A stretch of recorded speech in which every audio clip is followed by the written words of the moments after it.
last ordinary meeting of council for 2024. And I'll start with the Kia.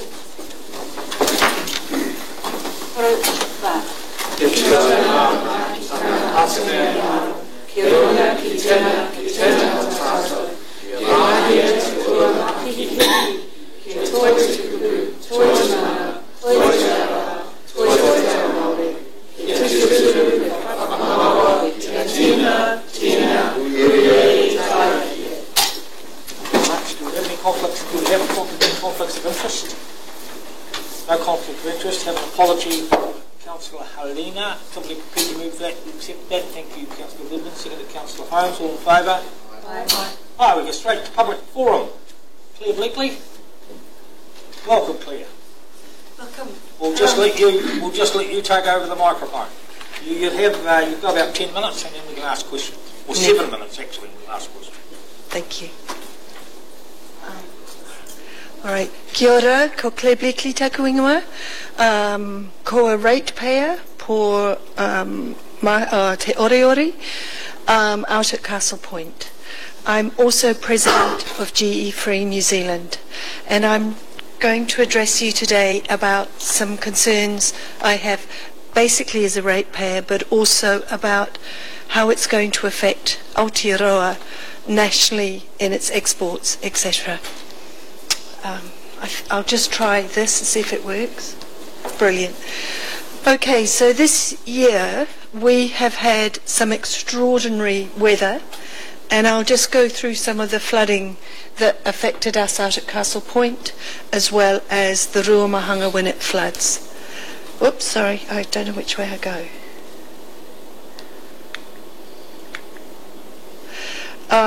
So this is all out Ruamahanga, and if you notice there are actually two different farms here, and the road is breached and there's council land on either side. This is another of the floods, as we all had to be aware of. Now, if I was growing genetically engineered organisms over here, the contamination across the Rohe through floods like this would actually be called acts of God, and liability would fall on the polluted person, not the polluter. I think you're aware of how it happens in towns, and so this is very controversial, but basically this is out Castle Point. Here is a farm. The road was breached by the water, and it flooded down here, down to the coast. 20 farms would have been affected if I had grown GE on this side. So I will go through these. Also, I'm not sure if you get the wind up here. I know Castle Point gets the wind. And one of the main GE things that New Zealand has developed, though it wasn't very successful, was GE ryegrass. That flowers 6 times a year, and in a wind like this, that farm would have contaminated that roadside, and it would also probably have travelled across the road to the farms next door. So there is no protection for council protection for non-GMO producers. This is one of the requisites. No liabilities of GE to ensure that they manage risk.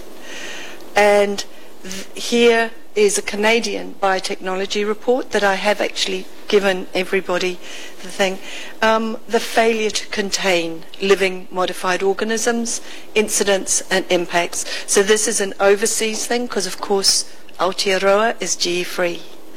Now, the Gene Technology Bill, we have just heard, is probably going to be heard next week. However, the Minister Collins has directed that important issues are to be excluded from the bill. There will be no precautionary principle, which won't protect nature, no regional or district council protection for non-GMO producers, no liability on users to ensure they manage risks, or have events that uncontrol the risks. No supply chain segregation devoted to separation and identity preservation. No labelling of exempted GE organisms to preserve farmer and consumer choice. No specified standard for ethics to prevent animal or husbandry cruelty. And no economic consideration to the value of our exports today. However, when I wrote this, it was a week or two ago, and Aotearoa, Organic Aotearoa New Zealand, OANZ, published a regulation report that said that the demand for exports, if we introduce GMOs, would be from $10 to $20 billion. Now, even though it was an organic report, the organics is only 1% of the GDP. So that means $19 billion or more comes from farmers and producers who are non-organic. So this will affect every single farmer. Any genetic contamination that arises in council reserves will have grave repercussions if it leads to contamination of farms and raises liability for contamination. This cost will be affected, if the council sued, it is the ratepayers who are going to pay. As the elected council, I ask you to protect the people to ensure that these issues are not excluded from this bill. I ask that the Masterton District Council seek clarification as to the responsibilities for protection, liability, lack of precautionary approach towards their communities that is in this bill. And maybe to write to government just to seek clarification that they address these issues before the bill is passed. Now, we were not really aware that it was actually going to be this quick. But I would like to just refer you, as the council in the RMA, I'm actually referring to RMA 3, the meaning of the effects, which are positive or adverse, temporary or permanent, past, present or future. So these could be future effects that you need to consider. A cumulative effect which arises over time, regardless of the scale, intensity, duration or frequency of the effect, any potential effect of high probability or any potential effect of low probability but high potential impact. This impact will affect farmers, and it will affect the ratepayers if they're sued, but it will also affect the economic livelihood of the rural sector if we lose that kind of money. And already farmers are struggling. Also, the RMA 6, you will know, is matters of national importance, and Clause 8 is the management of significant risks from natural hazards. And also RMA 17, the duty to avoid, remedy or mitigate adverse effects. Thank you very much for listening. Thank you so much, Claire. Right, any questions for Claire? Councillor Johnson. Thank you. Thank you for your presentation. When you said they will be sued, who would sue? Who's the suer? Well, at the moment, the liability costs with the polluted.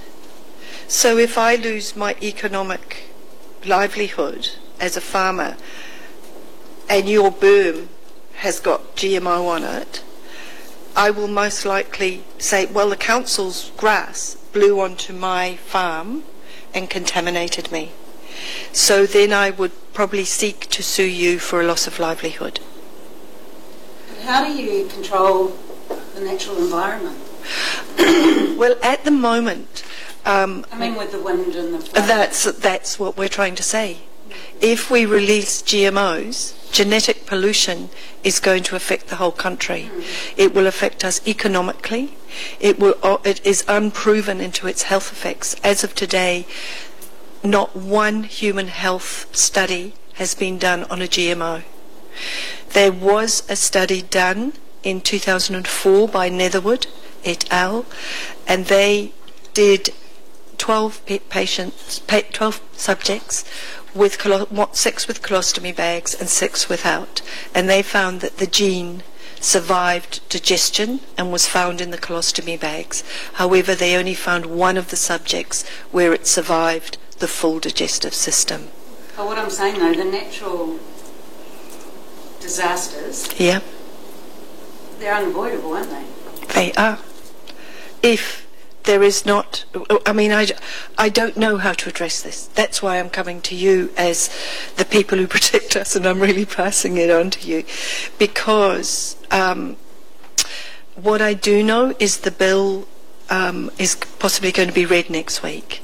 It's on the website tonight. It's on the MBIE, Ministry of Business and Employment website, where you can read it.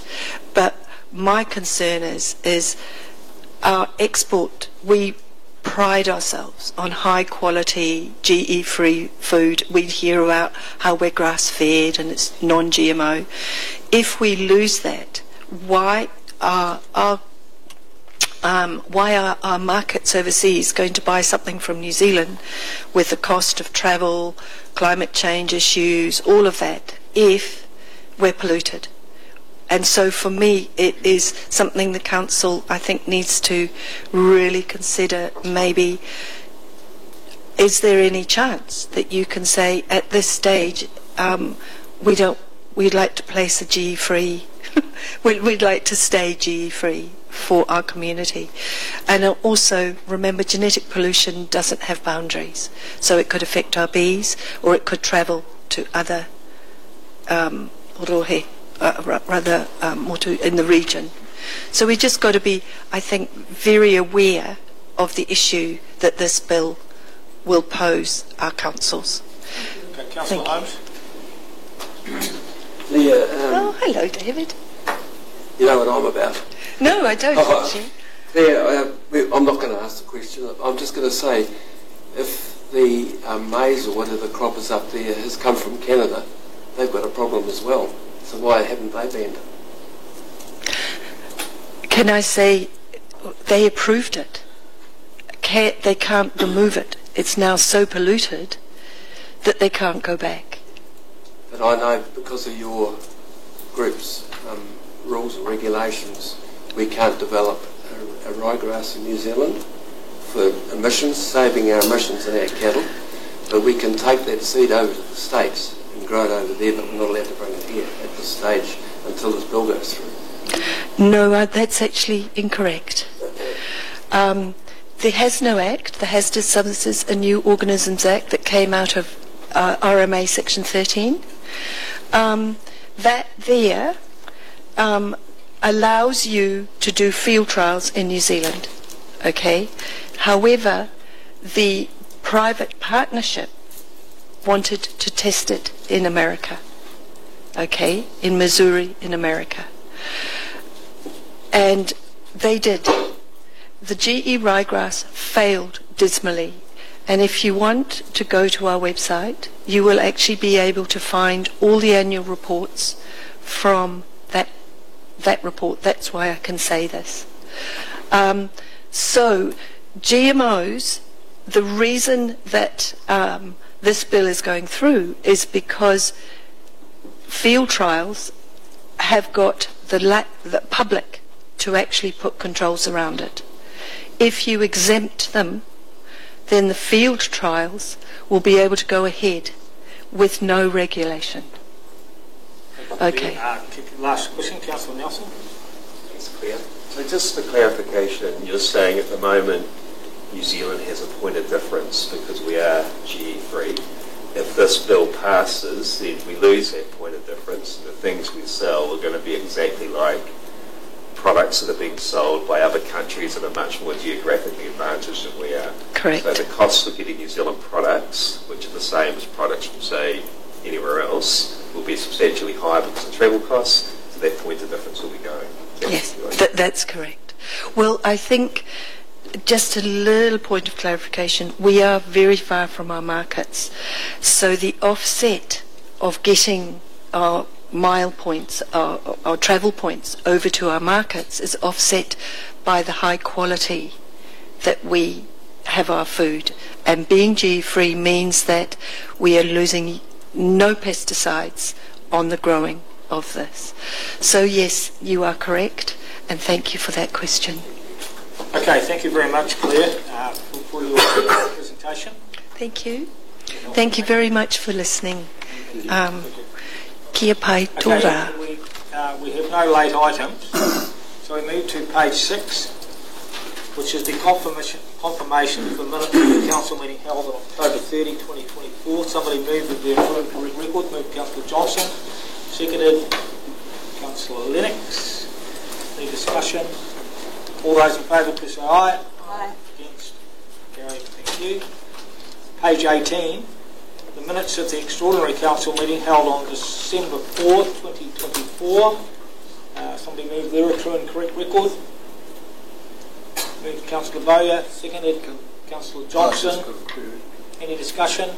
Yeah, I just wonder if that sort of, I think it's worth recording that exchange between Kim and I should be in those minutes, the secretary and the employer. They're not generally, we don't generally provide a ball-by-ball commentary in our minutes. But I know, you don't have to. I just thought it was important. Thank you. I think it should be there. Thank you. It's been moved and seconded. All those in favour, please say aye. Thank you. Page 25, the Audit and Risk Committee meeting held on November 13, 2024. I will note there that there is some recommendations to be made to this council, which will now become part of the motion. Somebody prepared to move? Move Councillor Bayer, seconded Councillor Lennox. Any discussion? All those in favour, please say aye. Against? Carried. Page 37, the Wairarapa Local Alcohol Policy Adoption Report. Steph.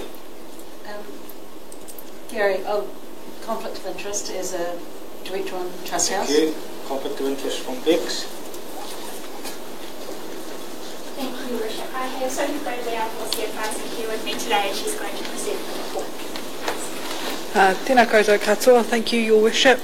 The purpose of this report is to seek your approval of the final Wairarapa local alcohol policy, Kaupapa Here Waipiro Arohe or Wairarapa, for adoption. It's been a long journey to get here.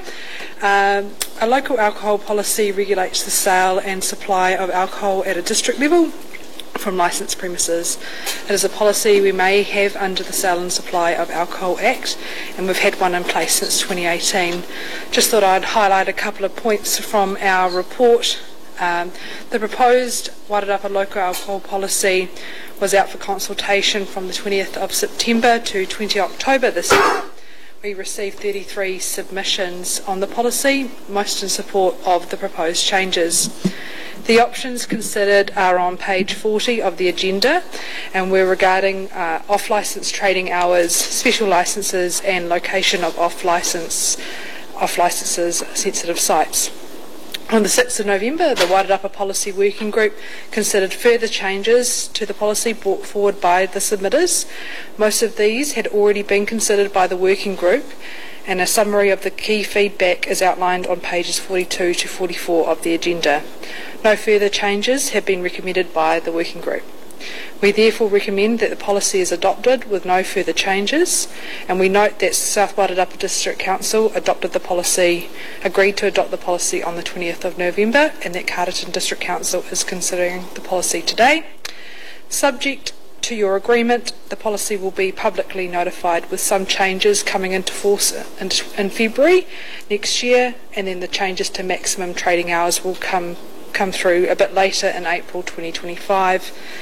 Licence holders will be notified this month of the changes and how they may impact their licences, and a copy will be provided to the Alcohol Regulatory and Licensing Authority and the District Licensing Committee. Councillor Bowyer and Councillor Nelson, was there anything further from your perspective on the working group? Just the proposals, the amendments on page 40, common sense. I agree with all of this.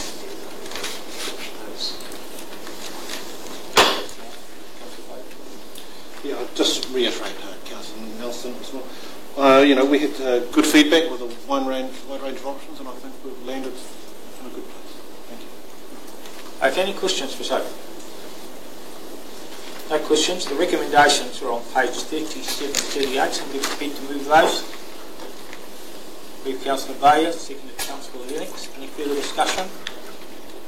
I'll put the recommendations. All those in favour, please say aye. Aye. Against? Carried.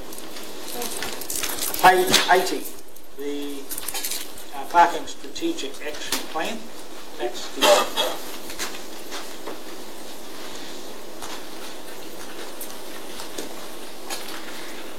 Good afternoon, everyone. So this paper is seeking some decisions and noting some directions for Council on addressing parking challenges that we have in Masterton. So just high level, some of those parking challenges, we have an outdated parking meter system with many non-functioning meters leading to revenue loss. We have coin-only payment, which people can find a challenge if they're not carrying coins to make payment. We have separate issues around limited time restricted parking in certain areas causing all day parking issues, and also misuse of on-street parking by commercial businesses. So what this paper is looking to get is a direction to consult on some of those issues as part of the bylaw process, which is coming up next year, while also seeking a direction from councillors on how we continue with paid parking or not continue with paid parking. So there's 4 options set out in that paper. There's an option that sets out business as usual, so essentially replacing the infrastructure we have now with new infrastructure, more fit for purpose and working. Option 2 would be an expansion of that paid parking zone to include some of the off-street parking within kind of the core CBD area. Option 3 brings in some of the off-street parking outside that core CBD area to the fringe. And then option 4 talks about moving away from paid parking and going to time limited. In the paper, we've included some examples from other places. So for example, Taupo, you might well know that they only have time limited parking at the moment. They replaced all their parking infrastructure as part of their PGF funding to rehabilitate their CBD, so they received $20 million from the government. They've implemented a mix of 30 and 60 minute time limits in their central parking area. They have strict parking enforcement. So they issued, last year they issued close to 12,000 parking infringements for parking in the CBD. In comparison, in Masterton there was just over 3,000 issued. Another one that we're aware of is Fielding, where they are just now moving to some restrictions on parking in their CBD after complaints from business owners and retailers and even members of the public. So they introduced time limited parking in 2023. They've actually only just started enforcing that time limited parking in July this year. So we've got no data on the effectiveness of that, and they're funding their enforcement through rates, so not through the infringements. And also nearby to us, with Wellington, they were moving away from some of their metered parking. They're switching back to going to metered parking, increasing their metered parking spaces back up, and that brings in, that's a big revenue generator for them. Not something that we're proposing here, but one of the lessons we've got is they've got quite innovative parking infrastructure where they can change parking charges if need be and make allowances around events and things like that. So I'm happy to take any questions about the options or the recommendations in the paper. Councillor Johnson. Yeah, thanks, Matt. That was an excellent report. Really helpful. Just 2 things. One's a question, one's a comment. You mentioned about events, Yep. and that's always been a bit of a concern when we have like the golden shares here and people, when we get those numbers, Yep. there isn't adequate parking. Yep. So my question would be, can we consider an amnesty for parking at certain times? I guess that would be a conversation we could have with the regulatory team, but I guess as working as a council that wants to promote events, that's something we'd want to consider. Yeah, and we made the request for the fair on Saturday for the morning. Yep. But my other thing is too, since you did all this work, Pak'nSave now has the same situation in Kurupuni as New World does, Yep. and so people who were parking in Pak'nSave for the day or a few hours now can't because they had issue tickets. Yeah. And so I just think you talk about Kurupuni as a hotspot, Yeah. but that was before that happened, so Yes. it's even worse. So I just wanted you to take Yeah, that so into consideration. yeah, so the data we have is obviously before both New World and Pack and Save, which Yeah. are both close to sort of hotspot areas, put in their parking restrictions. We don't have up-to-date data on that, but yeah, just something for us to Maybe consider. none higher, though, of course. Yeah. Thank you. Councillor Bayer, then Councillor Goulburn. Thank you very much, Mayor. Licence plate recognition technology. Yes. Is this to be a car-mounted system, or are we looking at a fixed camera system similar to what we talked about with the supermarkets? So from the discussions I've had, at the moment it would be a car-mounted system. Obviously, it would be fixed camera system, but it'd have to be quite extensive throughout the town. And one of the benefits of the car-mounted system is it's more flexible. So if we have parking issues identified, so for example, we're getting problematic parking behaviours around schools, you would be able to go out and address that more readily than we can now, because we could have that identified. It'd be the same if we're having issues like we've had issues around the netball courts and things in the winter with problematic parking behaviour. You could sort of go out and assess that. So we're looking at flexible licence plate recognition technology, not putting cameras up all throughout the town. And this technology is a click-on, click-off technology. The car will be able to be used for something else? I'm not sure on that, but we would obviously be looking at all of that through any procurement and trying to reduce costs where possible and make things as adaptable as possible. Thank you. Councillor Goulburn. So there'd still be people that still have some machines when you pull into town to feed the meter. Yeah. Just one request is, and it's a long way away, is currently the footpath gets a bit restricted by the placement of parking meters and the odd lamppost. And I'll guarantee that someone will want to spend 20 million redoing the footpaths because they're not wide enough. So it's just a plea that the placement of those machines is very important, so that if two people in mobility scooters are going, Yeah. you know, it's not constricted. And the other thing, which is mentioned there, but it's worth remembering, is that I think our current policy is to simply manage it so that there is car parking available for people, and by charging people, they don't leave the car there all day, so that lots of other people can come in, and it makes their town or high density areas, makes them admissible to everyone. Yeah. Just following on from your point about the meters, we've had feedback from the Disability Action Group about that, and also the location of the meters in relation to where the disability car parks are. So that's definitely something we'd be considering, placement and location. Councillor Johnson. When the New World car park put in their system, they had a problem where someone might come in 3 times in one day to the supermarket. It was logging them first time they went and the last time they left, so they were kind of getting, I don't know, 6-hour tickets. Yeah. The technology you're looking at, because in the report you mentioned that somebody could pay, then they can move to different parks during the day. Yeah. Obviously, it avoids that, does it? I would think so. I can't answer. Obviously, we're working to make sure that issue doesn't happen. Having talked to the CE, the technology is really good at picking up people that might not have moved, or people who have moved and they've come back later. So hopefully avoiding those issues. I know some of the issues at New World and Pack and Save have come about from people exiting through the entry, so the cameras aren't picking them up leaving because they've actually gone out the wrong way, so it's never registered them departing. Thank you. Any further questions from the Mayor? Yes, Councillor Nelson.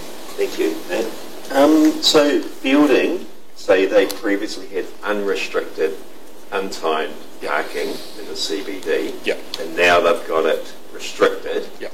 and that's been since July this year. So they put the restrictions in place in October last year, Yep. but they didn't actually start enforcing those restrictions until July this year, and that the question around enforcement actually took them a while to decide if they were even going to enforce them or not. Okay, so we don't know how successful that's been. No, because we one's don't. measured it. No. So was there any consideration, what doesn't seem to be, to have option 4 on a trial basis? Because the other options, once they're in, they're in. With option 4, with Fielding doing what they're doing, we're not that much bigger. Yeah. And our retailers are struggling. And I'm sure retailers can educate their own staff not to park outside their shops. To have a look at that sort of option. So one of the reasons we haven't is because in our revenue and finance policy, it's parking is something that we focus on as being user pays. I've some data from Hastings. So Hastings took that trial approach in 2015 and 2016, and their research showed they didn't see a huge impact on people being able to come and go, but they also didn't see they didn't pick up any sort of economic impact. So increase in business for the retailers in town. What they did pick up is they lost 800k of parking revenue. So they went to their community as part of their annual plan in 2017-2018 and essentially said, would you like to reinstate paid parking, or would you like to keep it as we've got it for the trial with any shortfall being covered through rates? And their community said 68% of them said we would prefer paid parking. So that's an example of where they've tried a trial. That's the only example I could find. I did quite a lot of digging, and a lot of this information isn't available. But that was 2016, you said? Yeah, they did 2015, 2016, and then as part of their 2017-2018 annual plan. Years ago, a long time ago. Yeah. You know what I'll be bringing up in the discussion. Councillor Johnson.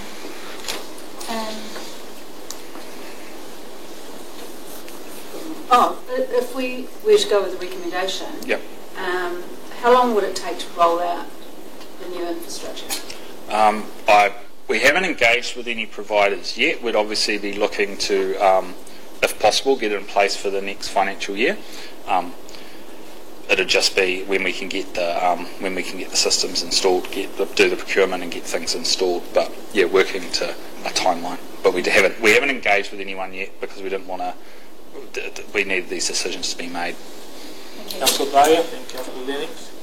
If we were to go ahead with the paid parking, the machines would be solar powered? Would there be no need to run electricity to these machines? So that's something to consider. I know they've had issues in Wellington with people smashing up the solar panels.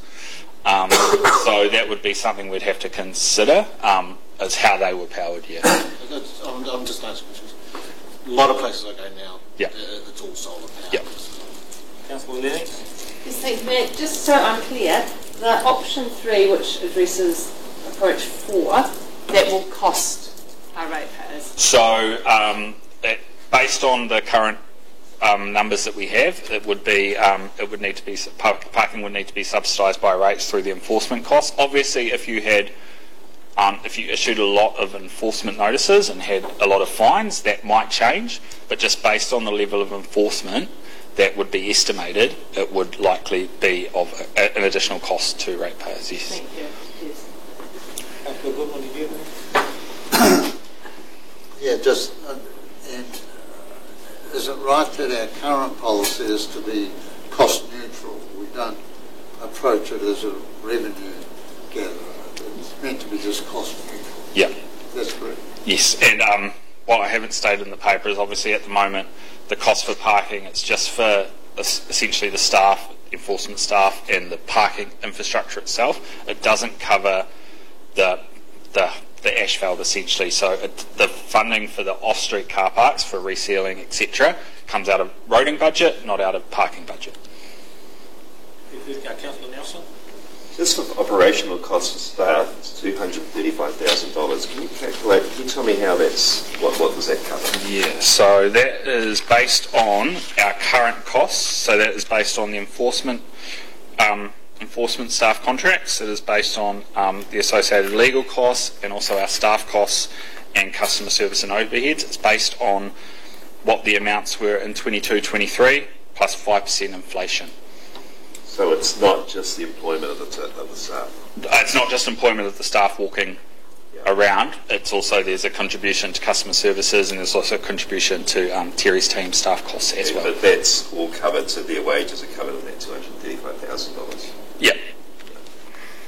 So the net loss is, am I reading this right? $17,000 for option 4. No. Net revenue. Well, what's the total cost of option 4? got that in there. Sorry. So it's 374, but I don't understand how that's worked out.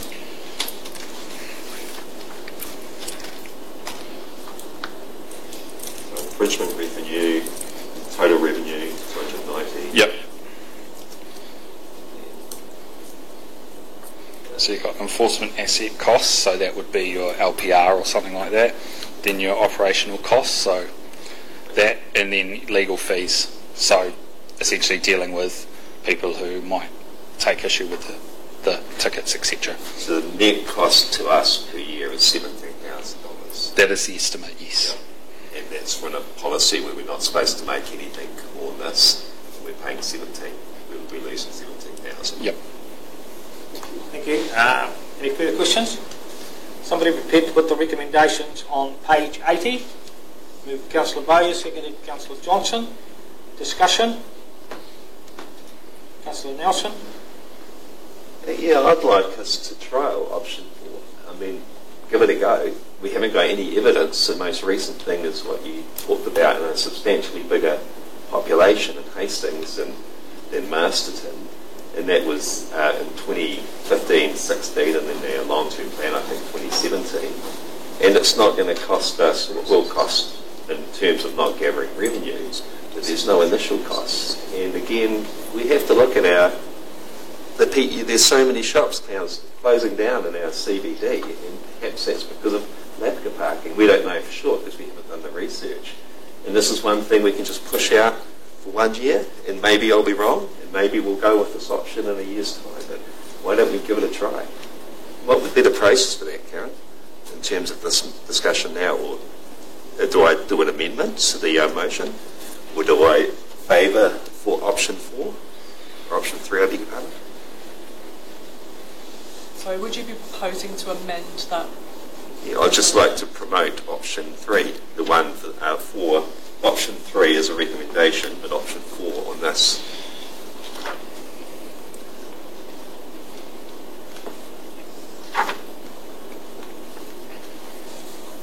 So what I'd like to push is option 3.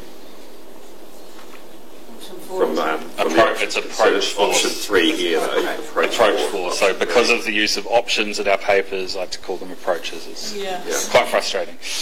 Got it now. And just look at it for 1 year and see how it works. So, Councillor, if you could propose that as an amendment as a trial? Yep. And how do I do that, Karen? Help me out here, please. Let me get some standing orders and some words. Thank you.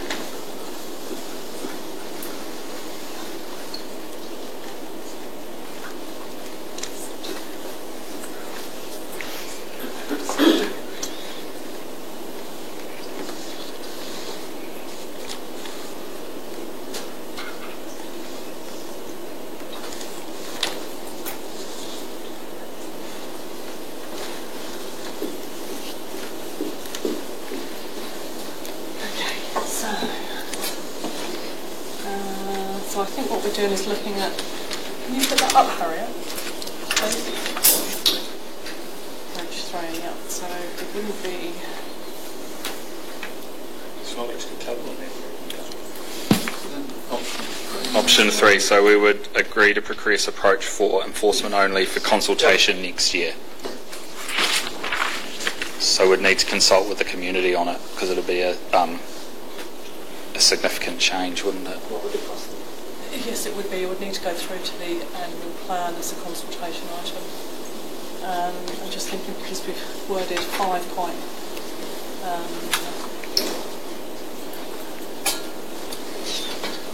Harriet, can we get them up on the screen, the resolution? Yes.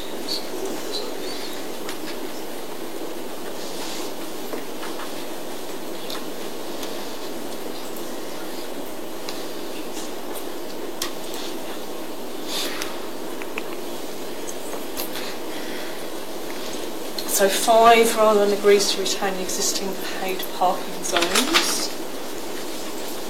in the Marston CBD with replacement parking and structure would be that we consult as part of the annual plan on a trial, an enforcement-only trial. Would you need to note that we will also consult on expanding the controlled zones to Kurupuranga up by the park, which Is that something that the council would want to do? Well, I'm just asking. I'd just like to see an approach for as a preferred option amongst other people, and that's already essentially in place in Kurupuranga. Yeah. So I think it's a preferred option. So that would need to amend then to consulting as part of the annual plan. So 5 would change to we agreed to consulting the community as part of the annual plan on an enforcement-only approach, in brackets, approach 4. Yep. That's right, number 5. For the existing areas within the CBD.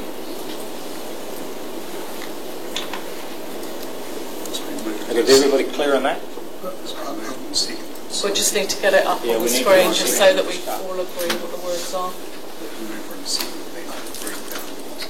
That's right. No.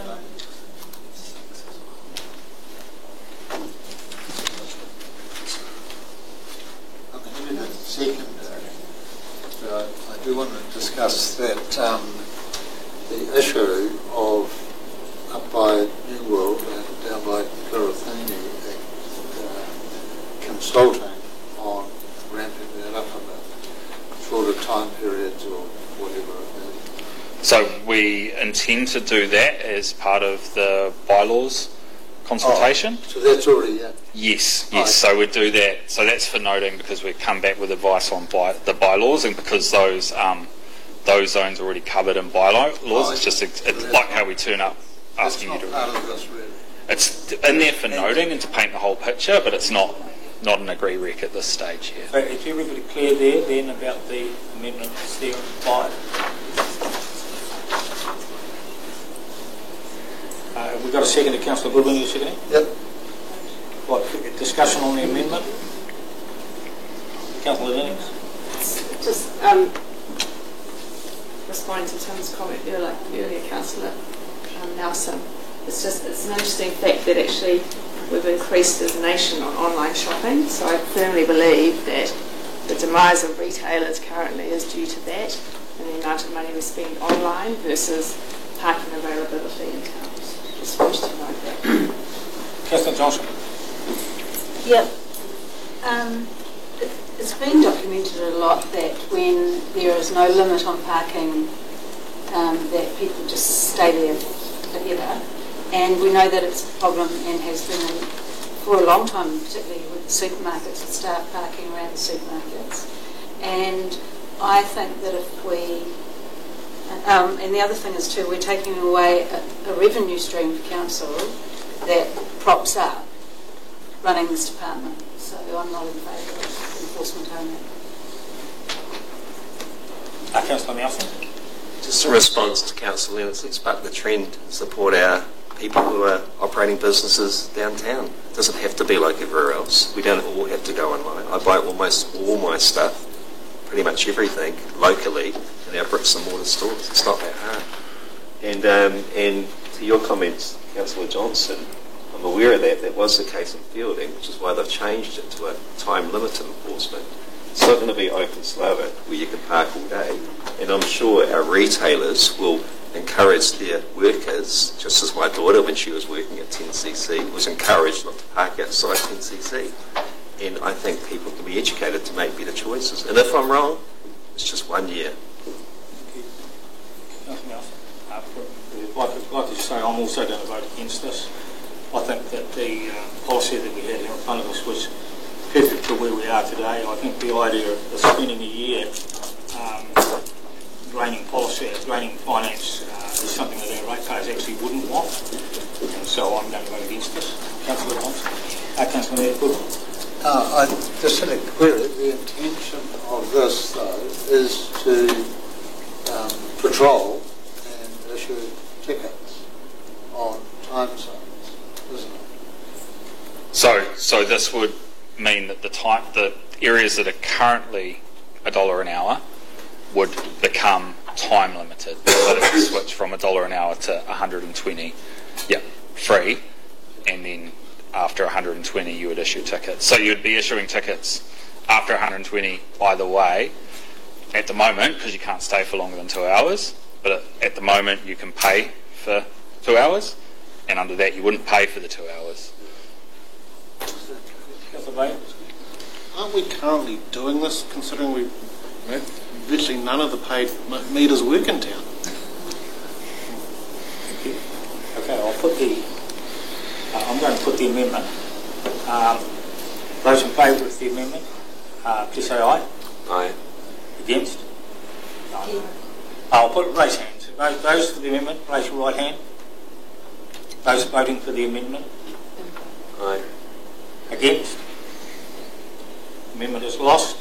We then go back to the original recommendations. Now, I've just forgotten who moved and seconded that. Councillor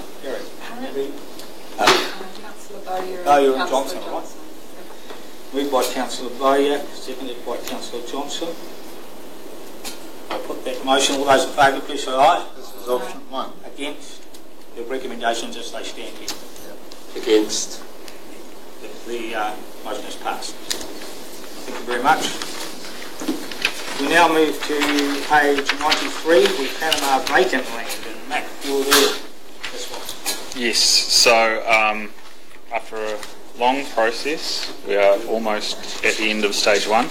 So we have now finished the High Court process for seeking permission to be able to sell or lease the vacant land at Panama Village for the sake of public housing. Just as a bit of a recap, we've operated senior housing at Panama Village since 1966. The land was originally transferred to us from the Wairarapa Health Board under a council scheme. They were gifted the land by Arthur Watman. In 1965, the court essentially passed the ownership of the land to us. And the original bequest from Arthur Watman was to house aged, sick or needy at the site.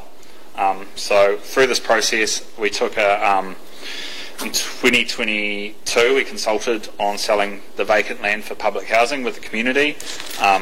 We amended our long-term plan in June of that year to reflect the decision the then council had taken to seek High Court permission to sell or lease the vacant land. We submitted our High Court application in May of this year, and on the 1st of August of this year, the High Court approved the council's proposed scheme to sell or lease the vacant land at Panama. So we sought that approval under the Charitable's Trust Act, but we also then had to go through some steps after the High Court process just to square everything away.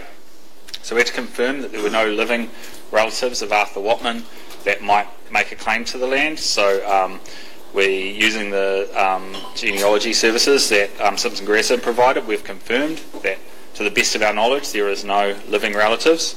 And under the Charities Act, we also had to consult with potential successors for the land. One of those was Te Whatuora. They'd taken over obviously from the Wairarapa District Health Board, but as the previous holders of the land, we just had to confirm that they held no interest in the land. And then also, out of abundance of caution, we also contacted the Salvation Army because they were also gifted land by Arthur Watman at the same time, and they've confirmed they hold no interest in the land.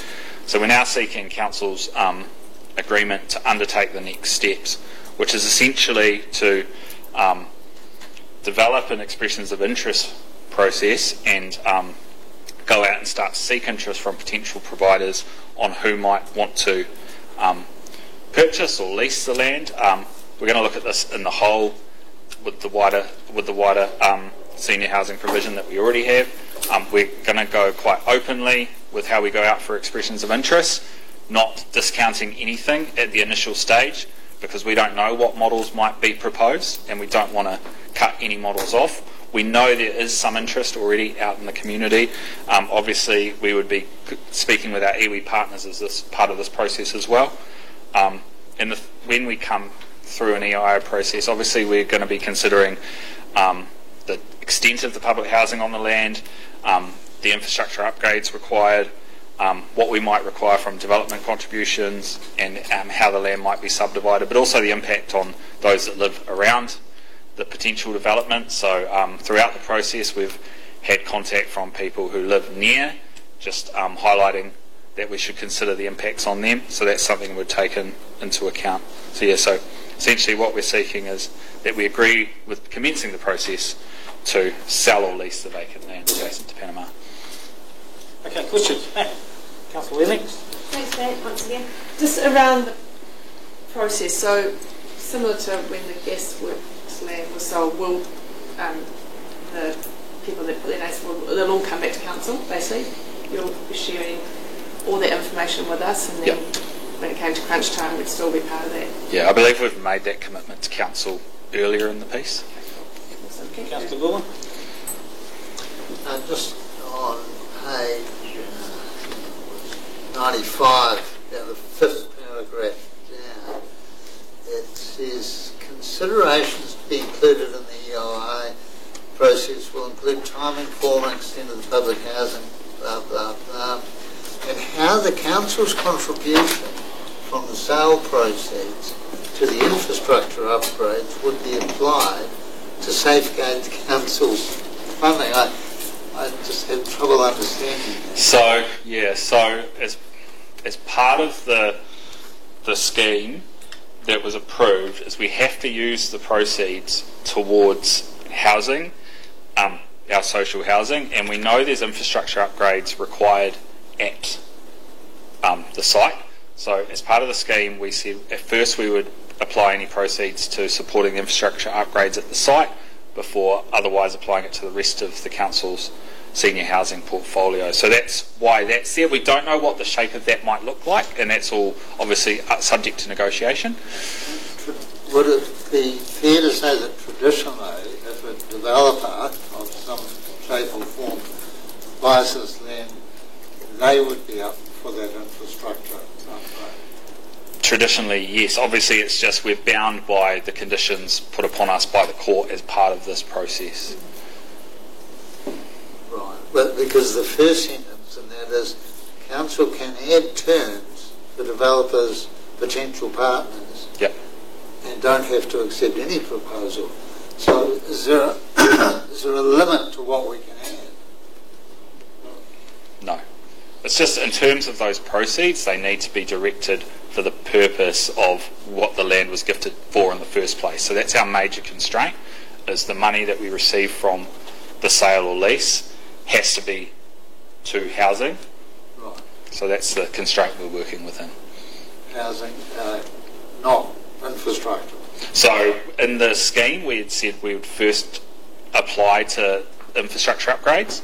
So that was part of the original proposal. But obviously, as we go through any process and negotiate with any potential providers, that would be up for conversation. Yes, and whether we pay $1 million towards the infrastructure upgrade or they do, it's reflected in the price.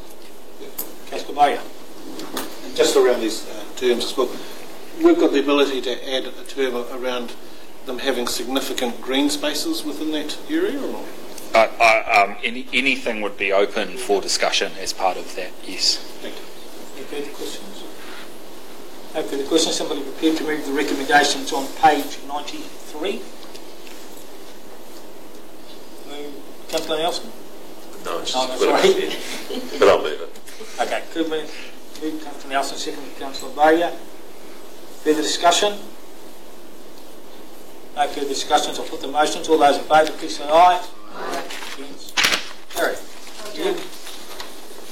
Thank you very much, man. We go to page 100, the Wairarapa Water Resilience Strategy Governance Group Terms of Reference. Matt, Sorry. things like you're back here again, mate. Yeah, so this is just a report for your information, providing you with the terms of reference for the Wairarapa Water Resilience Governance Group. The group met on the 29th of October, confirmed the terms of reference for the group, confirmed that Councillor Holmes was the chair of the group.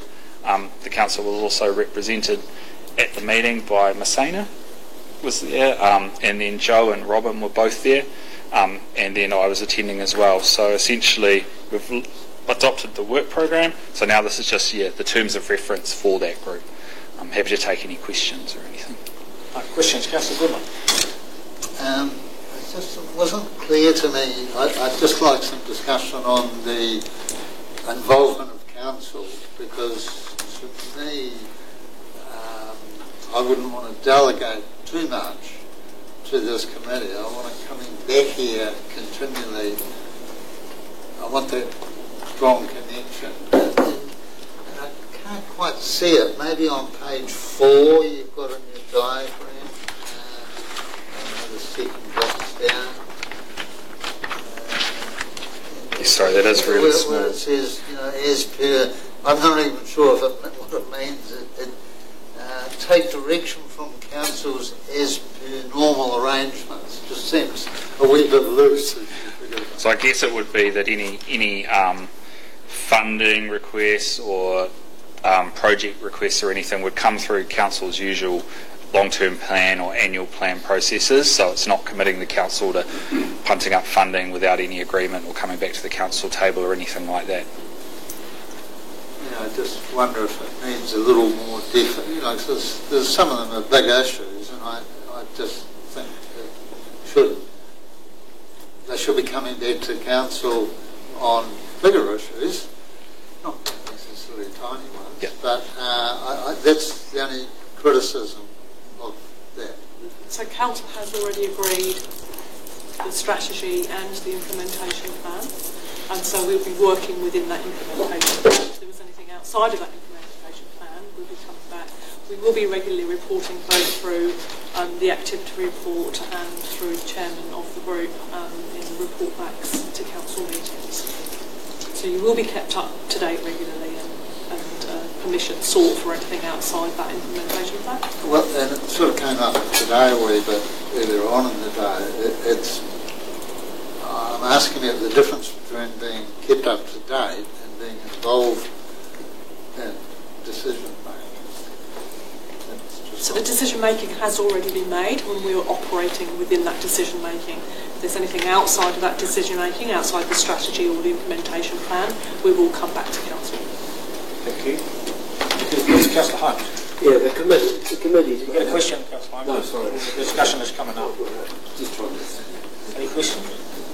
Okay, is somebody prepared to move the recommendations on page 100? Move Councillor Holmes, seconded Councillor Bowyer. Councillor Holmes, you want to make a comment? Yeah, I was going to say that this is a committee made up of the Iwi, Greater Wellington, South Wairarapa, the Carters and the Marston. So it's an open book, Brent. Yeah. We're not trying to do anything. And we've had a year of governance, and from now on it's going to be a year of work, or years of work. Yes, Robin. I think I'll clarify that the Crown has more than likely given Marsden District Council a sum of money so that this work can be completed for and on behalf of the Council. Within our treaty settlement, it's actually the Natural Resources Planning Committee, and this is what I was making note at the meeting that I attended with what Greater Wellington Regional Council have done.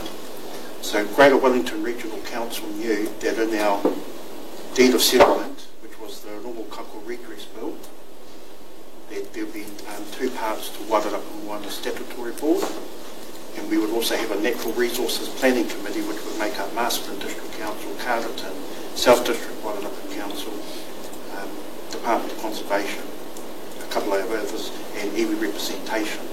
And so what Greater Wellington Regional Council had done is actually set up a committee, which is basically the same thing in our legislation. So there is funding there from the Crown for Marsden to be represented. And it's just a matter of work that needs to be done. And what people will find out is that it all intertwines with the Ruamahanga catchment area. And a number of years ago there was the Whaitua plan that was done, and so part of our legislation is the Whaitua implementation plan, and that'll be the work also done by the Water Resilience Group. So it's just a matter of how A, the two iwi with their legislation, and B, the Water Resilience Committee work together for the same common outcome, because a better distribution of how water is worked through, allocated and actually looked after, but also for the health and well-being of the lake. Yes, thank you very much. And how does, say, the Upper Rumahanga management plan, how does that fit into that? Where does that fit in? Because that seems to have that does have a major role in managing the rivers. I'm just puzzled where that fits in. The real discussion to be had is where in fact does the Rongokaku redress bill with the Wairarapa Moana deed of legislation and the rivers that feed into it, and the main river that does feed all the way down the middle of the valley is the Ruahanga. And so it's the legislation encompasses all the tributaries that feed into the Ruahanga. So that's why it's a big conversation with both iwi, the Wairarapa Moana Statutory Board, the Water Resilience Committee, which forms the Natural Resources Planning Committee within the legislation. And the Crown has funded each of the parties that belong to it. That includes Masterton, Carterton, South District Wairarapa Council, both iwi, as a part for the conversation to be had. Thank you very much, Colin. But I'm still, that Upper Rumahanga management plan, for instance, I'm still puzzled where that fits in.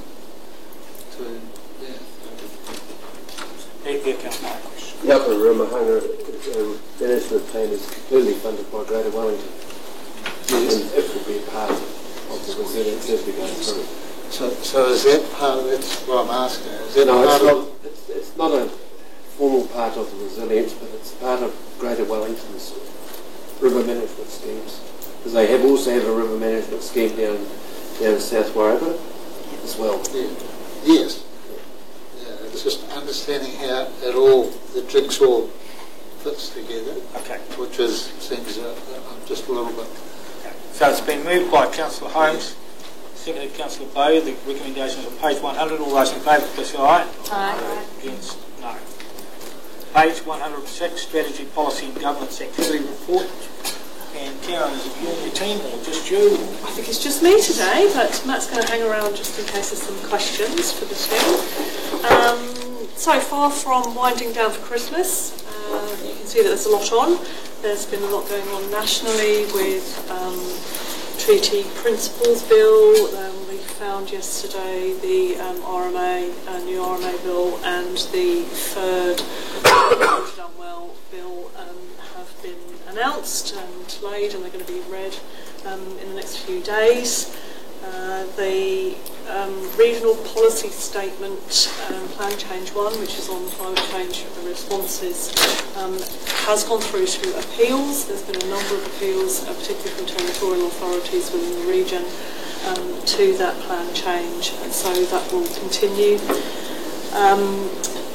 From a regional perspective, the regional deals and the national infrastructure pipeline are pieces of work that are being worked through with the Wellington Regional Leadership Committee, and there's potential there for funding. There's no guarantee, but there's potential for funding somewhere down the track for some assistance from national government on infrastructure projects, and we have Masterton and the Wairarapa councils that are proposing water resilience type projects, like water storage and further work around the implementation of the strategy. So these are just a few highlights. We're very happy that our Better Off funding projects are well underway, are planting and stream cleaning and clearing, and we had the benefit, officers had the benefit, and Councillor Tutor had the benefit of attending the Mana Whenua Climate Change Hui a 2 weeks ago around climate change and the impacts and implications, particularly for and with Mana Whenua. And just a note there around the Mataikona roading and adaptation planning work that we had previously been talking about. You'll recall that we were to report back to Council at the December meeting, which would have been this meeting, on we've received $3 million. We have $3 million total budget that's been allocated to that project. And we were looking at how we were going to spend that, the best way to do that, whilst also bearing in mind our adaptation planning work from a strategic, regional and local perspective. And we had a meeting, officers had a meeting with GW officers and Stantec, who had originally put together the proposal for work for the business case for NZTA for the work on Mataikona and the road problems there. And we are looking, unfortunately we couldn't make it back to this meeting, but we're putting together some options for workshopping with council and with the community. So that will come to the February meeting, hopefully. So happy to, I won't go through any more, but sorry, just one more thing. The annual plan, we provided a consultation timeline in here. We haven't made the decision as a council, you haven't made the decision about consultation items. We do have some movement in the budgets between what we had indicated in the LTP for next year, but we are just assessing whether those are significant matters or not, and we will have the conversation with council around whether we need to and whether you want to consult, knowing that we do have a very, very busy consultation timeline for both local water done well and all of the policies and the plans and the bylaws that we've been discussing and which are reported in the report here. So happy to take any questions on those or other questions for Karen. Councillor Johnson. Thanks, Karen. Well done on the eco corridor planting. It was good to see that. Oh, and a number of things. Just question the corporate greenhouse gas inventory. When would that be completed? And I'm guessing that falling out of that will be an action plan once you know what our levels are. Do you know when the work will be done? I've just got the contract on my desk, so it hasn't been commissioned yet, but I'm not sure. I don't know, Matt, did you have any more information on that? No, sorry, but I can provide that information to council. But yes, of course, when we have that inventory, we will be coming back and we'll go back through the Audit and Risk Committee, because we've just signed off on that, just a rejig of what our current implementation plan is, and then we'll need to have a look at what that implementation plan is as affected by or as informed by the emissions. Yeah, it'll be interesting. Thank you. Well, I've just got to, Karen, could you just update us more on the regional deal conversation, please? Certainly. So we had, you may recall when there were, the national government had within its manifesto discussions around the regional deal. At that time, the leadership committee and officers within the committee informed ourselves as to what a regional deal may or may not be, what it might look like. There wasn't really that much information from the central government coming out about what they were proposing. There's lots of different models from Australia and from the UK. They may or may not come with funding. They may be a reallocation of responsibilities under legislation. There may be partnership working.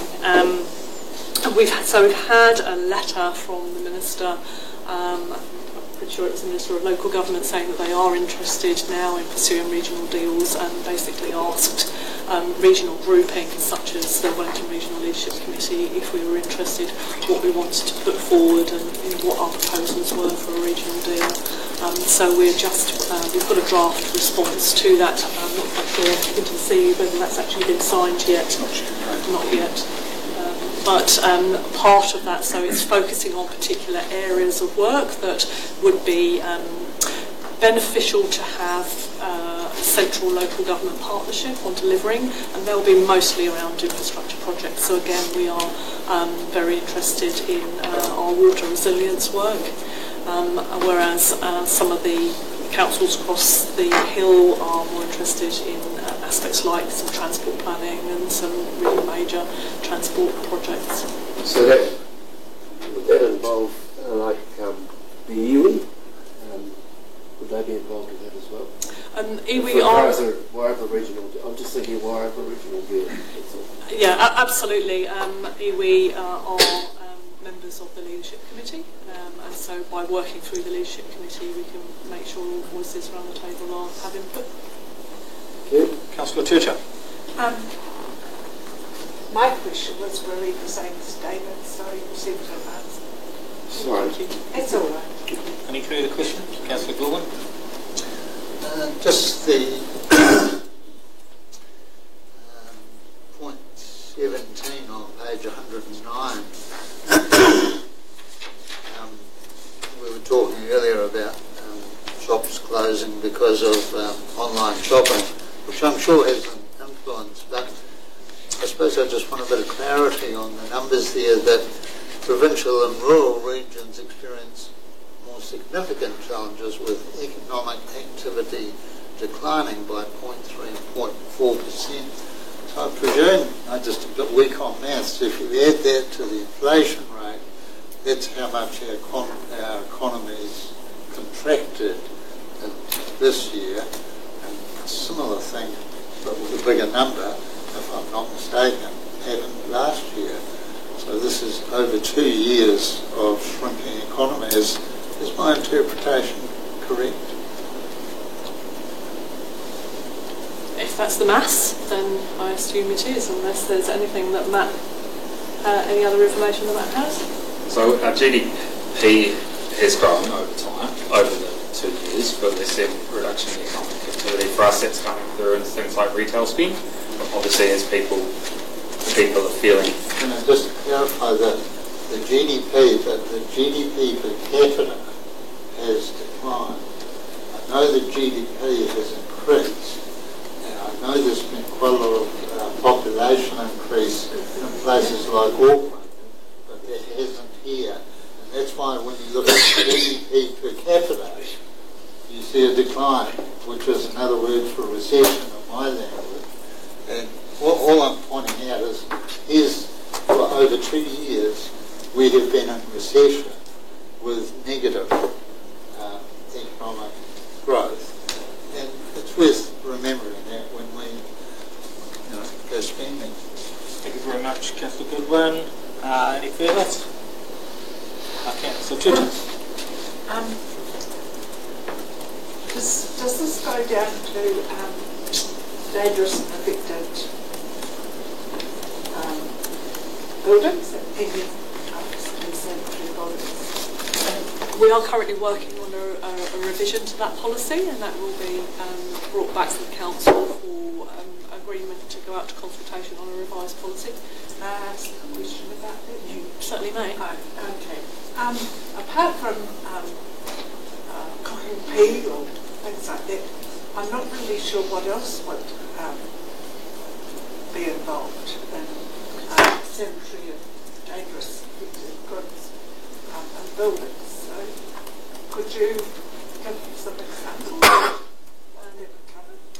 So certainly dangerous if there has been some form of natural disaster, or there is separate legislation that we can take under our civil defence provisions. But if there has been a slow decline, no upkeep, so the buildings are starting to, maybe whether a car crashes into a building, those sorts are dangerous. I'm going to look to our lead on health matters to see what sort of insanitary things go on.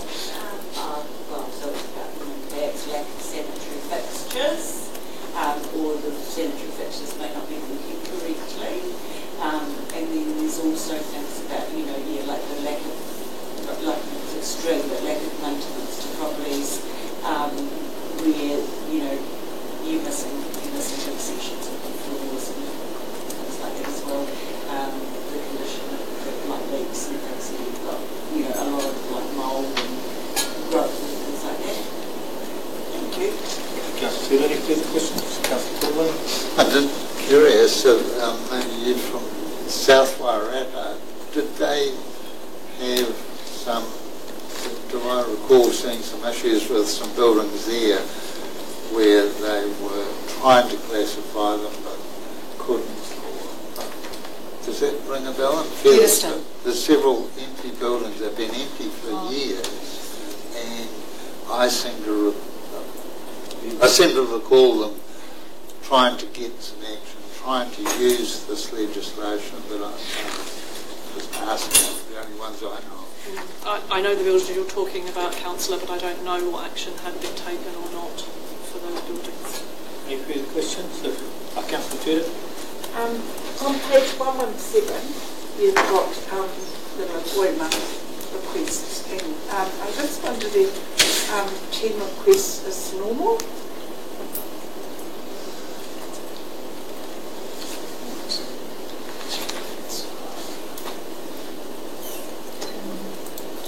Or there more? Sorry, Councillor, 10 requests? Yeah. That's for the... It's in governance, under governance. First part of the governance. That was just for the month. Yeah, that was just for the month. Oh, for the month. So, yeah, is that normal for the month?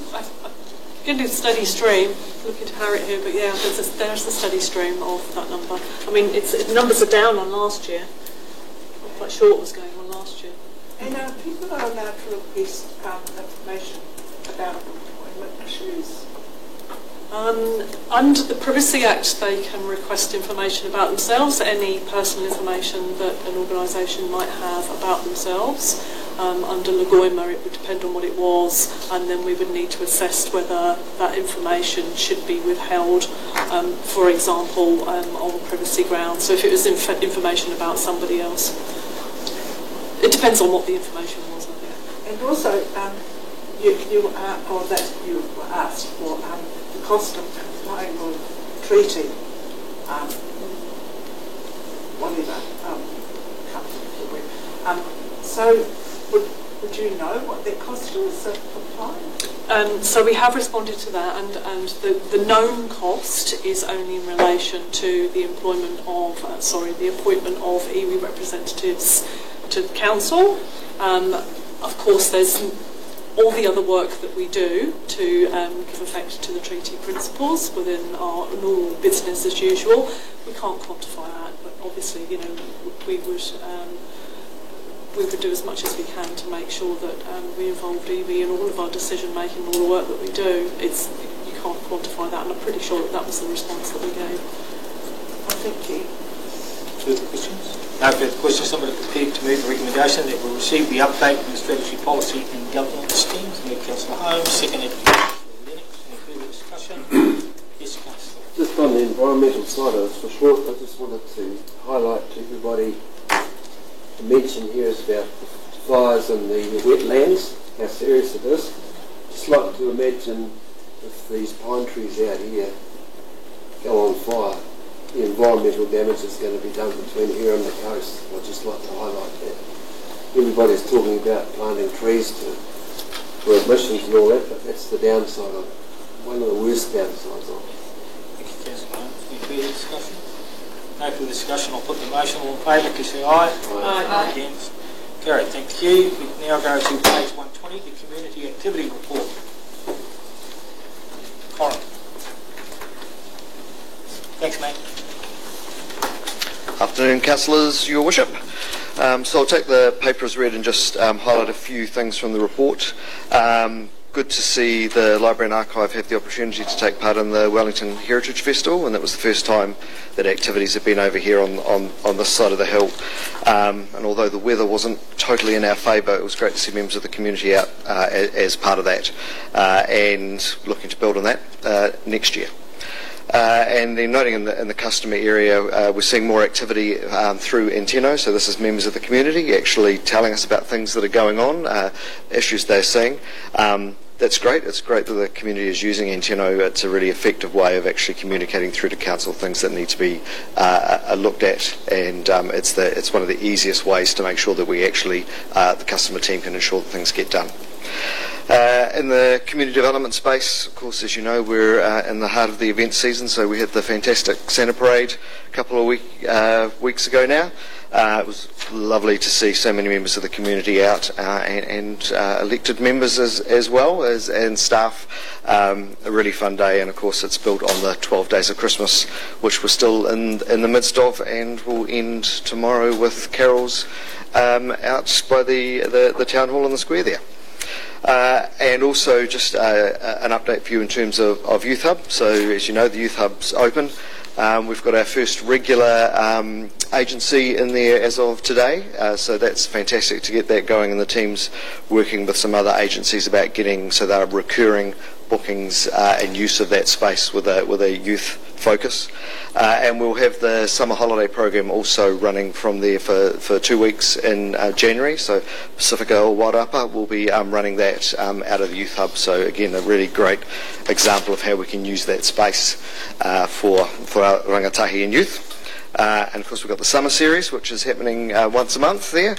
And tonight we've got a DJ down there, and I believe there's a music group who's using the space tomorrow as well. So we're starting to see activity coming from the community, which is awesome, and the team will continue to engage and build on that. And working with the Lansdowne Residents Association on their Christmas at Burling Park. So it's a great example of how the team works with the various residents associations and parts of the community to actually help them achieve what they want to achieve, as well as the events and stuff that we do. And then just in the environmental services space, great to see that activity around Marston Intermediate School and the stuff around the parking there, and people picking up on that and behaving safely. And noting the high number of food stall applications which we're seeing, which is both an indication of the time of year, but also the fact that there are members of the community who are seeking to do businesses in different ways and take part of some of the opportunities that we've got out there. And I'll take questions. Okay, questions for Coram. Councillor Tuta, then Councillor Goodwin. Thank you for your report. The section here on DORA, is that from the 11th to the 15th of November. It seems like they were really busy and they covered a diverse range of people and activities. Is that normal for them, or is that how much they do in a week? I might throw to Kelsey on that one, who may... Oh, sorry, yeah. Tiffany. Oh, sorry. So the DORA bus is something that we get on loan from Digital Inclusion Alliance. So it travels around the country, so we were allowed it for 1 week. So we had it for a week, and South Wairarapa had it for a week. So we tried to go out to those communities that don't usually visit the library, some of the rural areas, and provide digital support. So through the week, we had 2 staff that staffed the bus, and they saw around 45 to 50 people coming to get digital help. So it's something we try to do every year. So. Thank you. Councillor Goodwin.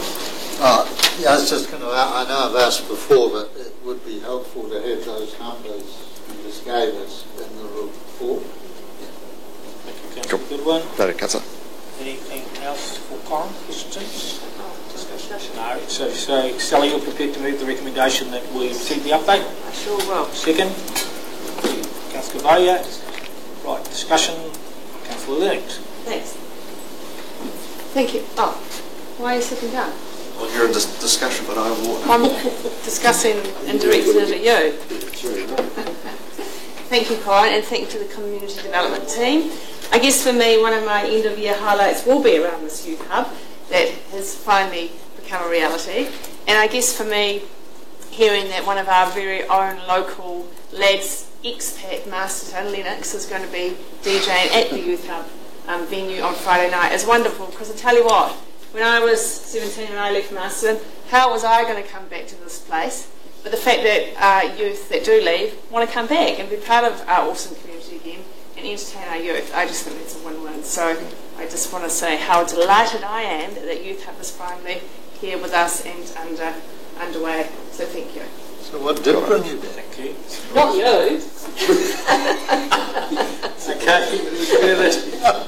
Any further discussion? My driver away. Councillor Johnson. I am, Gary. Yes. Oh, sorry. I'm going to one-up you. My son's band's booked for one of the summer series, so there you go. And he left and came back. Great stuff in here, really exciting. I'm like Stella, get all excited and smiley about the events. Thank you for the Christmas parade. Thanks to Oz for getting the blue tractor in it. Massive effort, that was cool. And also well done on supporting the Rotary Christmas Fair. That was amazing. And really pleased to see that it's back already booked next year for December 6th. So carry on the great work, you and your team. Kia ora. Councillor Bowyer. Yeah. Once again, thank you for the report. I'd just like to congratulate Council on the youth grants. I think that's very good that's come through, and the people involved in there will hopefully continue onwards and progress and become people of the future. Kia ora. Okay, positive stuff there, really good to see. Councillor Lennox moved, Councillor Lowe seconded, that we received the report. All in favour, please say aye. Carried. Thank you very much. We now go to page 136, the Infrastructure and Assets Activity Report. Thanks. 136, yeah. Page 136.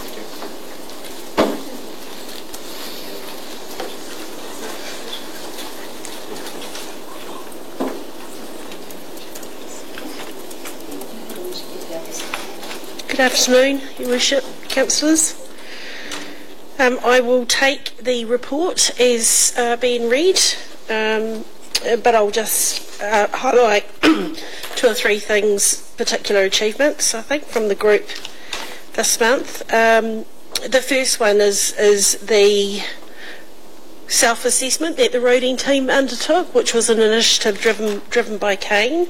The results of that, as you can see in my report, I think they're really impressive, and it speaks volumes about the level of capability, but also commitment that we've got within our roading team. That was an initiative that they picked up themselves. It was not something that was driven from me at all. So I think that definitely merits some recognition. The last 4 or 5 weeks has been busy with BAU. There's been a lot of O&M, operations maintenance work undertaken, in addition to a number of projects and some of our improvement initiatives that we've been focusing on also. We will be moving into a phase of needing to have more resources involved in the local water done well, which everyone's well aware of. That will potentially impact 2 of our teams. So we're just working through what that might look like now. All of our projects are on track, so we don't have any sand in the gearbox on any of those at the moment. Moving well. And I'm happy to take questions. Yes, questions for Matt. Councillor Bay. Just under water meters, thank you for the report. Really like the new format we've gone to. I think it's very informative and concise as well. So thank you very much for the report. Under water meters, it talks about monthly meter reading has commenced. How do we actually collect it when I see the next sentence being options to automate data collection, the readings are going to be explored? So that's actually commenced a couple of months ago, Councillor. At the moment, it's sort of a drive-by, so the technology is you can drive down a street and it will pick up all of the readings. We want to have a look at how we can potentially automate that. It might be through repeaters or some other technical solution. Yeah, I'd heard of one councillor that had actually put on a rubbish truck. Yeah, I mean, that would be an alternative, but if we can reduce labour input by being able to automate it totally, and potentially maybe doing alternative reads on the 2nd or 3rd month or something like that, then that's sort of where we're wanting to head. At this stage, we're just looking at what is compatible with the meters that have been installed. And if we possibly had a car with license plate recognition technology on it, that could possibly go on that way. That could possibly be a solution. Councillor Johnson. Are we doing questions just on the first page or on the whole? On the whole thing. Oh, great. Okay.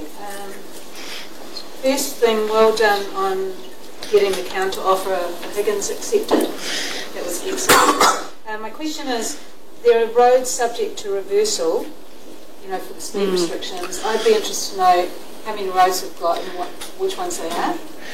Kane, are you okay to... Up today, Oh, okay. No, that's fine. We can come back to you on that. Often we focus on the roads that are now, which is the Featherston to Masterton stretch, but I'd be interested to know how many we've got. So it's simply the schools. There's permanent fees around. The rest remain. Okay, that was all. Yeah, I just wanted to clarify that. So it's really just the variables stuff. My next question is, you know how we talked about water meters, and a while ago you had identified that there was 75, I think, if the number's right, very high water users. Yes. Like excessively high. Could you confirm that your department's in a position to target them prior to us going into charging and transition and everything like that? Because I think that we identified that was an opportunity. Yes, definitely. So at this point, Steve, do you want to talk to that? We've done inspections, we've identified those particular properties, and either repairs have been done or letters have been issued. So we are doing, we get a lot of information on the water meters and high users. There's quite a lot of scenarios, whether it's a leak, whether it's getting multiple properties and stuff like that, so we're still coming at those analyses. But we're targeting the high users. So you will contact them directly? Yes, yeah. That's great. So we've got to do a preliminary investigation, Yeah, sure. to make sure it's what it actually is and why it's That's awesome, thank you. And one other question, sorry, was, you talk about defect letters being sent to properties. Have you had a response from those people, and what has been the reaction to those letters? We've had a few responses, but the turnaround period was, I think it was 2 or 3 months, so they haven't had to resolve the issue immediately, and it's just been asking for more information. So we've just been monitoring where they end up and what they do. Absolutely, yep. Cool. Thank you. Councillor Johnson, any further questions? Councillor Goodwin.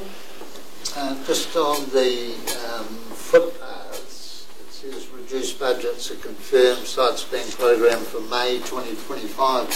What is that when you start doing the renewals? I thought that sounds a bit late. You okay to talk to that? Sorry, Councillor, can you please repeat the question? It mentions the footpaths. Their reduced budgets are confirmed and sites are being programmed for May 2025. That's correct, yeah. Is that when the resealing starts? It's when the resealing finishes, so it's the same team that does our road reseals now. They go straight onto the footpaths after they've finished that program of works. Yeah. Further questions? Yes, Councillor Nelson. Thank you. Just a couple of questions. On page 141 under Town Hall, can you just explain the time frame for this? Procurement documentation for the demolition will be ready to commence the tender process as soon as Commissioner has completed assessment. What's the Commissioner completing the assessment? Can you remind me? That's the consent application, Councillor. So once it's actually been through that whole process and a determination's been made, if that is to proceed with the demolition, then that's when we'll go out to the market. Thank you. So we're on track to demolish the Town Hall. And the second question is on page 142, structure for the water service delivery plan for NDC ready for drafting in January 25. What does that mean, ready for drafting? So is the process not started, but it's starting in January 25? Well, the formal process won't start until January 25 because as a result of today, there's a number of things that we need to come back to our elected members on. But we have the template and we're just pulling that apart and working out which components will be allocated to which teams. Okay, so there is, so I think I've got this right here. So consideration and effort is going into delivering. Is that related to the in-house model? Yeah. I'll be both. Yep. And there's work currently underway for the in-house model? Yes. That's good to know. Any further question? No further question. Somebody prepared to move that we receive the update from Infrastructure and Assets. Move Councillor Bayes, seconded Councillor Johnson. Any further discussion? No further discussion. I'll put the motion. All in favour, please say aye. Aye. Against? Carried. CE report. Thank you, Your Worship. It's always difficult going after the leadership team because a lot of the stuff that I've written in my report they've already talked about. So I'm very happy to take the report as read and I can answer a number of questions there. Again, just to add to Councillor Nelson, the demolition consent for the Town Hall was lodged on the 29th of November. So that's now following a process with the Council. The other things which I'm quite pleased about is the Hood Aerodrome progress. We are really making a good effort in that space, particularly getting it all sealed, getting it lined up. The new lighting has been ordered, which has to come from overseas, specialist lighting. So that's on track, which is good. Also, our employee engagement survey came back at 75%, which is a very good score. That's off last year's score, which was 64%. So the survey is sent out anonymously to all staff within the organisation to sort of measure how they feel and how they enjoy working here, whether the culture is positive, whether it's inclusive, etc. And also it identifies areas around leadership or areas for improvement too, are listed within that. So that was a good result. And then just the other thing I've put in here is around the finalist for the 2025 New Zealand Human Resources Awards. So we are a finalist in that too. I think we circulated that information to councillors earlier last week. So that was good news. So yeah, happy to answer any questions. Any questions you might have? Councillor Goodwin. Just, do we get a report on that employee engagement survey, track if they've done it for 10 years? Yeah, so that report never means much to me unless I see the graph. That report will be given to the Chief Executive Performance Committee. So, any further questions for Kim? No further questions. Somebody prepared to move the report. Move Councillor Johnson. Second is Councillor Lennox. All those in favour, please say aye. Aye. Discussion. Councillors' reports. Discussion. Oh, you want discussion? Okay. Yep. Oh, I just want to say congratulations to you and your team for the results and the staff survey. That's fantastic. Well done. It's credit to you all and to you, Kim. Thank you. Any further discussion? Okay. Well, we moved through, so we're right for that. Councillors' reports. Any councillors' reports? Councillor Johnson. Up and down from Jack and Lawrence. Just a report on Pacifico Wairarapa Trust. We had our final board meeting for the year on Monday, and just some highlights, which is they did the education scholarships for the colleges this year, where they give one Pacifica student from each of the 6 colleges a financial scholarship to help them with their tertiary education. That was great, and funding, there's no funding for that next year, so we're working on securing some private funding from businesses so that will continue, and hopefully that'll be successful. We also had 2 local Pacifica people who are the first in New Zealand to be accepted into what's called the True Athlete Program, which is an international sporting program where they're mentored by international sports people for 12 months to help them progress in their sporting achievement, and they also get $2,000 from the trust towards that. And Corin confirmed that Pacifico Wairarapa is doing the school holiday program for MBC again, and they're hopeful that to continue as a regular contract. And the after school study group will continue at the trust, which is sponsored by Marsden Licensing Trust, but the trust only has adequate funding to keep going until June next year because all the government money has ceased. So the focus now is we're getting a business plan and strategic plan done, and the focus is securing funding so that they continue the great work they do in our region. And also, the Pacifica Float got first prize, and this is great. So that's it from me. Thank you. Can I ask a question? Are you allowed to tell us who the... I can't remember their names. Oh. No, one was Sabaya, who's a netball player at Warwick College. Yeah. And she just got into the... And the other boy, and I'm sorry, I should have written it down, he does softball and soccer. Yeah, but I'll get them for you. Yeah. But it was the neat thing about that group is they celebrate success, and they focus on the youth, and they focus on the elderly. And they do fantastic work. A couple of links. It's not actually part of a group that I'm part of, but I think it's really important that I just inform the community an update on Kingsway Night Refuge. So we have a target in place to be operating from March the 1st next year. So the building inside is near complete. We're just finishing off some painting. It's all fitted out. So we're just really working tightly now on the operational side of things, and we've got some adverts going out around expressions of interest for some paid employees that we will be requiring. So just letting the community know things are still moving at a good pace there, and next year looks to be the year that we'll be up and running. So that's that. Thank you. Okay, further council reports? No. No further council reports. I'll move into the mural verbal report, and just got information just to let you know, first of all, that Taurua have voted unanimously to put forward the Warrap Taurua local water done well, so they're in with us.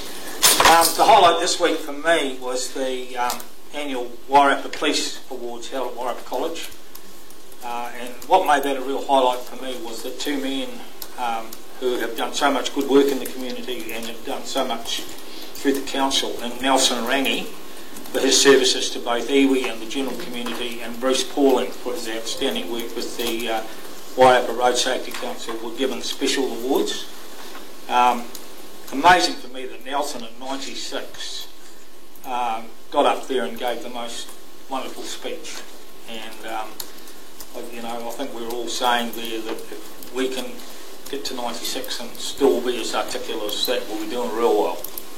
But so, it was really nice to be there to speak on behalf of the community about the good work the police do, and thank them for that, and also to congratulate Nelson and Bruce.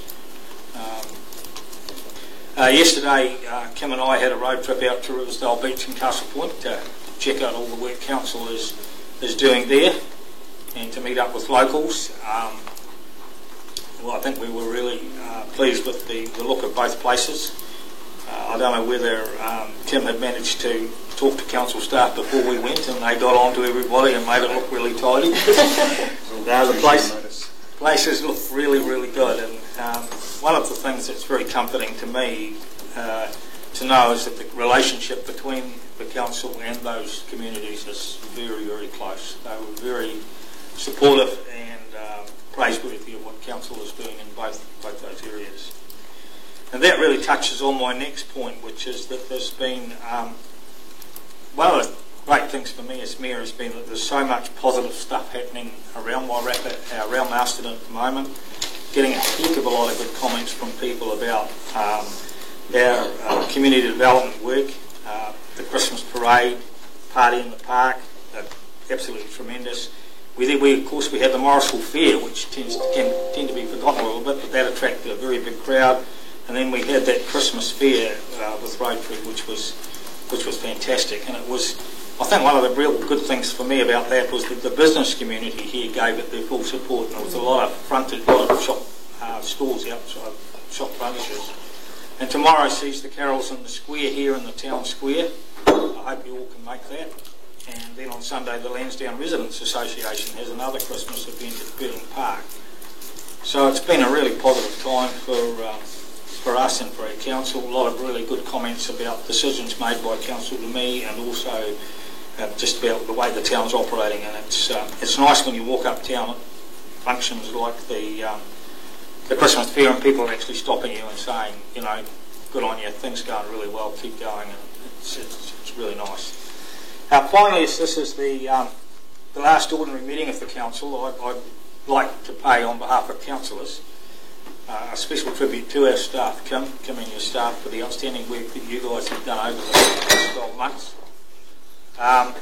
It's no secret, because I hear this when I go to mayoral forums and whatever, that many other councils in Greater Wellington in particular are very envious of us as far as the calibre of our staff, and I think that shows every day. And I would just like to pay a real special tribute to you people. I won't name people, but the work that you guys have done over this year in pretty tricky circumstances has been outstanding, so thank you for that. I'd also like to thank all the councillors for the many positive decisions you guys have made to keep our town going forward. As I say, we've had a lot of really good comments this year, and it's really good. And also, because we're online, I'd also like to thank the general public for the support and encouragement that you've given us along the way. And one of the reasons I can say that quite clearly is that in the mayoral meetings that I've had every Thursday this year, I've had people come in and again just say, keep going, you're doing well, and that's a bit unusual. Generally in those sort of situations you get people coming in and criticising, but in fact in the last 2 or 3 months I've had virtually no one criticising council, so it's been really positive. So a big thanks to everybody, and a happy Christmas and Merry New Year's, and we're into it next time. So I'll ask somebody prepared to move that. I'll move my verbal report. Somebody second it. Thank you, Stella. All those in favour, please say aye. Aye.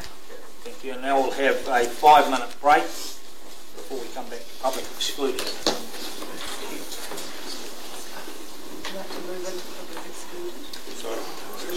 Oh, you need to move. Somebody move into public. Move, Councillor Holmes, Councillor Bayer. Thank you very much.